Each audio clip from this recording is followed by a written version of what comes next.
Hey everybody, it's Glenn, back in this video with this trio of Marvel superhero mashers Micro. Mashers, of course, being those action figures with interchangeable parts that we've all come to know and, well, some of us love. Yet you can be forgiven for not knowing they've been spun off into a separate, smaller scale line, as I didn't know myself until I stumbled upon these in store. Yet while these are self-professed Micro in scale, it's interesting to note as we look at the card back that they are compatible with their larger Marvel mashers counterparts. That's pretty fun. And with regular mashers standing around 6 inches tall, here it's clear to see just why these are called Micros. It's kind of like the SpiderMan masher got jiggy with his superhero squad counterpart, and this Micro is the result. I kept my pickups from this series to the Spidey characters, but as you can see, others are available. Then further still, the card back pictures Iron Man there, and then in the back Loki, which I've since found out are coming in 2 packs, Loki with Hulk and Iron Man with Ultron. Let's kick off a closer look with Spidey. The style here splits the difference between being cartoony and as such appealing to kids, but also embodying a cheaper alternative to that super deformed vinyl style that is popular among some adult collectors, yet also pricey, whereas these were just $5.99 each. Interestingly, on the head, the angular eye shape makes for what I think is quite a mean looking Spider-Man, no? Then he comes with his tentacled accessory, and you might be like, that's about as stupid as him having Hulk arms as per the touted compatibility on the packaging back. But here the tentacles have a seed of logic, as in the comics he has worn Doc Ock's tentacles to become the amazing Octo Spidey. An appearance that's best perhaps remembered if, like me, you've been around the toy block a time or two from it receiving an action figure alongside the 90s animated series. Plus these being included as an accessory does give me hope that maybe they'll include Dr. Octopus in series 2. Moving on from Spidey to one of his most classic villains, dating all the way back in the comics to the 1960s. Yet this Micro marks the character's masher's debut, which with Lizard as one of my personal favourite members of Spider-Man's Rogues Gallery, I'm more than happy to see. Not sure on the rendering though, with being stylised, the snout has been elongated, becoming almost crocodile-like. Not sure how I feel about that. Yet in addition to his own head, he also comes with a Spider-Man one, with Lizard's menacing jaws and likely a hungry appetite in mind. Perhaps that's all he's left of poor Spidey, his last words being, "Damn this Parker luck." More optimistically, it can be used to switch out with that mean, almost Deadpool looking one that Spidey came with. Or I could even swap out Spider-Man's head for that of the Lizard, and a 5-year-old I'm sure will have fun doing that kind of hijinks, but me as an adult, my eyes start to twitch and then sweat gathers on my brow and my brain goes into overdrive thinking of the nonsensical horror of the why.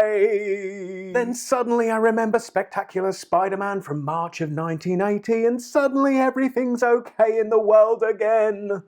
Isn't it? Actually, please don't answer that. Just move on with me to look at Anti-Venom. Now, does this character selection strike anybody else as coming from a bit out of left field? Like you'd think a classic Venom would be more logical. Not really that I'm complaining, as the deep and sometimes frankly offbeat character selection of mashers is something that's always appealed to me. Seems for a relatively fleeting appearance, I mean in the big scheme of things, that someone at Marvel must be a big fan of Anti-Venom, as now in my collection alone this Mashers Micro forms a trio with both the Marvel Select and Marvel Legends versions. And they're striking me now as an odd and sinister daddy, mummy and baby bear of sorts. For an accessory, Anti-Venom comes with an interchangeable red Hulk head, which I'll quickly swap in, and I do mean quick, as I can't find any comic reference to justify this, so lingering on it will make me have a stroke. Now on these little guys, like the heads, the arms are interchangeable, yet unlike their larger masher counterparts, the pegs that plug in don't feature a hinge, which means the head and arms do just rotate around on those pegs. Let's now check out the compatibility between the Micro and the regular mashers, using for an example one of the largest, the Hulk. And for the logical thinker, worry thee not, as Peter becoming Spider-Hulk in the pages of Webb of Spider-Man number 70 from November 1990 stands us in good stead here. There, so no one can ever accuse Spidey of skipping arm day at the gym, so much so he can barely stand under the weight of his own or Hulk's arms. Meanwhile, Hulk smash! Yeah, good luck with that smashing, Hulk. Anyway, if this video has left you hungering for more mashers, come on, admit it, it has. Click this video for the Hulk Buster Iron Man, a couple of them in fact, in a comparison. And I hope to see you all next time. Bye.